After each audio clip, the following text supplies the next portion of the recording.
I know that my Redeemer lives. I know that my Redeemer lives. I know that my Redeemer lives. Sinner, please don't let this harvest pass.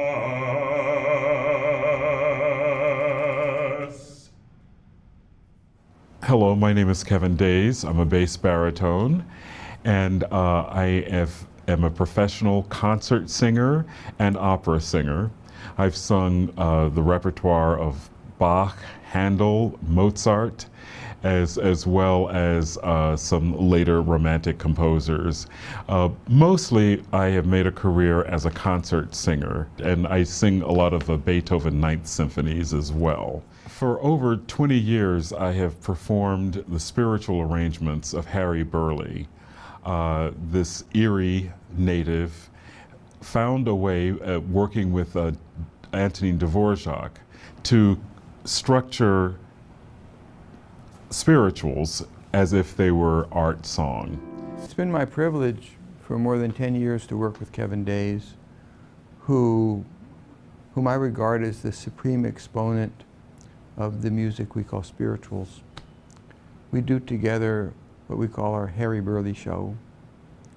Burleigh is a forgotten hero of American music. It's mainly Burleigh who took these songs and turned them into concert songs. Deep river, my home is over Jordan. Deep river, Lord, I want to cross over into campground. Lord, I want to cross over into campground. Lord, I want to cross over into campground. Oh, don't you want to go to the gospel feast, the promised land where all is peace? Lord, I want to cross over into campground. I'll go into heaven and take my seat, cast my crown at Jesus' feet. Lord, I want to cross over into campground. Oh, when I get to heaven, I'll bawl all out. There's nobody there to turn me out. Lord, I want to cross over into campground. Deep river, my home is over Jordan. Deep river, Lord, I want to cross over into campground. Burleigh was famous in his lifetime, very famous, not only as an arranger and as a composer, because he composed his own art songs, but as a singer. He was the baritone soloist at the church, St. George's Episcopal, where the most famous parishioner was J.P. Morgan, the famous financier. When that position became vacant and singers auditioned, they did so behind a screen. And when the committee chose Burleigh, they didn't know he was black. When they discovered that they had hired a black soloist, some of the committee members felt that that would not be possible. It was Morgan who put his foot down and said, Burleigh got the job. Some people quit the church. Burleigh and Morgan became friends for life. Burleigh would sometimes perform at Morgan's mansion. He sang at Morgan's funeral. Burleigh's own funeral is also of interest because as a black American, even a famous black American, in the 1940s, he could not be buried in a New York City cemetery. He was buried in the suburbs. Years later, the body was disinterred, and with great ceremony, Harry Burleigh was reburied in his hometown, Erie, Pennsylvania, of which city he is the most famous native son.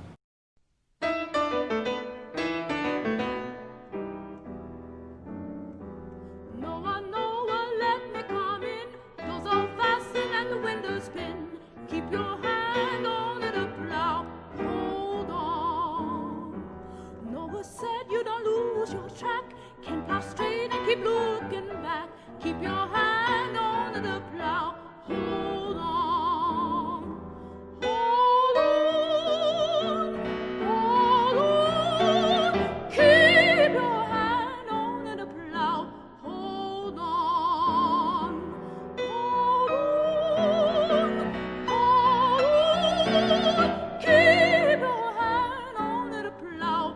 Hold on. Mary had a golden chain. Every link was in my Jesus' name. Keep your hand on the plow and hold on. Keep on plowing and don't you tire. Every road goes high and high. Keep your hand on the plow. Hold on. Hold on. Hold on. Keep your hand on the plow. Hold on. Well, hold on. Hold on. Keep your hand on the plow. Hold on.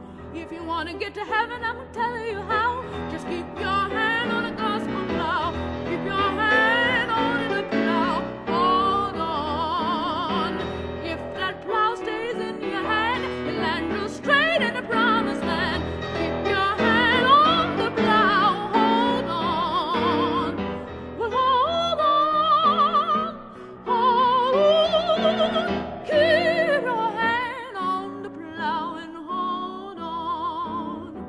Hold on. Hold on. Keep your hand on the plow and hold on. Hold on. Hold on. Keep your hand on the plow and hold on.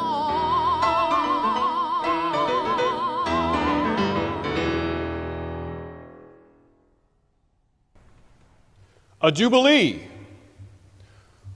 Although you see me go long so, my spirit's bound for the heavenly show. Go and walk right up to the golden door, take my home in the new Jerusalem.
Swing low.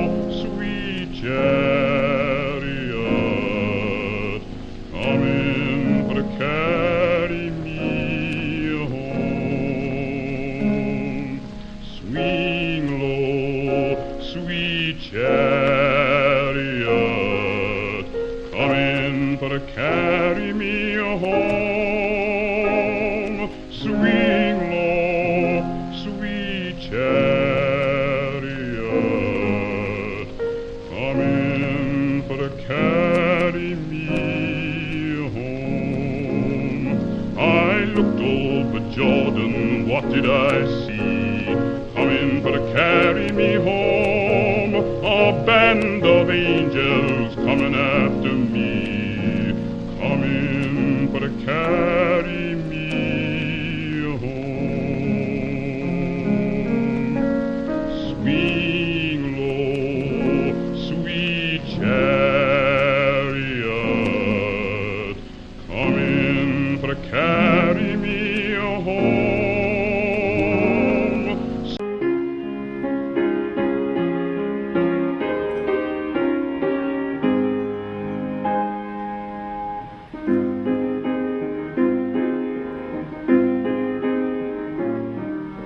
The gospel train coming, I hear it just at hand. I hear the call is rumbling and rolling through the landing. Get on board, little children, get on board. Little children, get on board. Little children, there's room for many more. I hear the train a-coming, she's coming round the curve. She's loosened all her steam and brakes, and straining every nerve and get on board. Little children, get on board. Little children, get on board. Little children, there's room for many more. The fare is cheap and all can go. The rich and poor are there. No second class aboard this train. No difference in the fare. Then get on board. Little children, get on board. Little children, get on board. Little children. There's room for many more.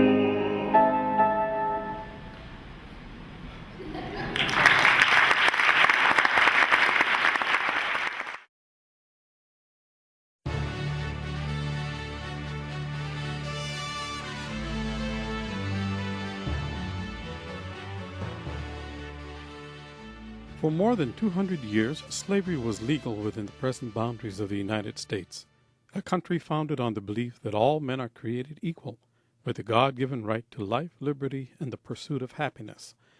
With 1/3 of its population living in slavery, the United States would partake in one of history's great ironies. Its incarcerated inhabitants, a nation enslaved, would write the country's first folk music and sing the nation's first songs of freedom. Millions of voices and centuries of toil would rise up and become one voice, and that voice would create a musical genre to which all American songs can trace their lineage and their roots.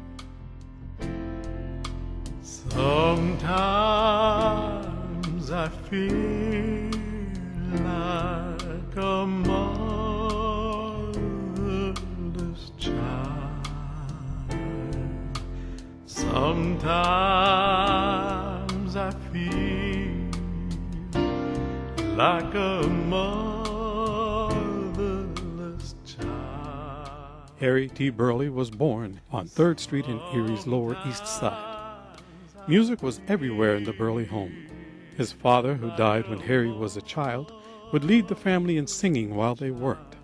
His grandfather, formerly enslaved, was the town crier and lamplighter, and would take Harry and his older brother Reginald with him on his nightly rounds. Grandfather and grandsons would sing the songs of the African slave, the songs that the grandfather's father and his grandfather sang, songs of life and freedom. Burleigh's mother, Elizabeth, and her sister Louisa taught him the songs of the European classical tradition.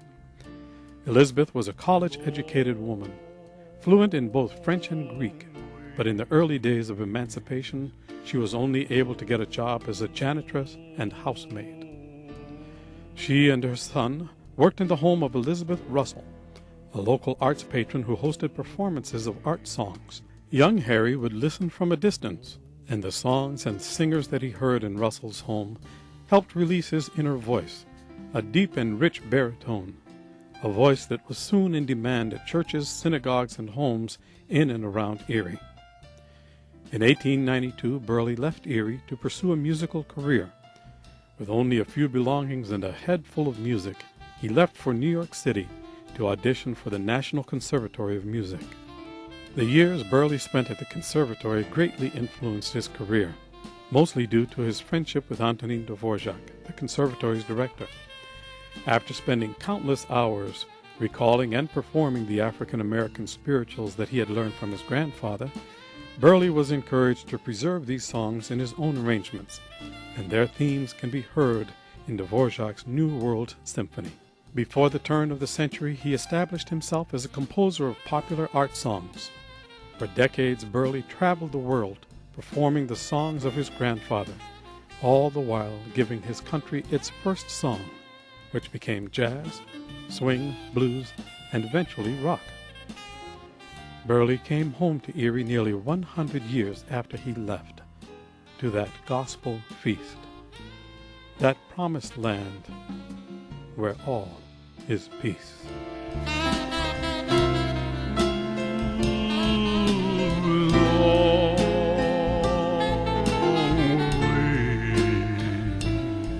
From home,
The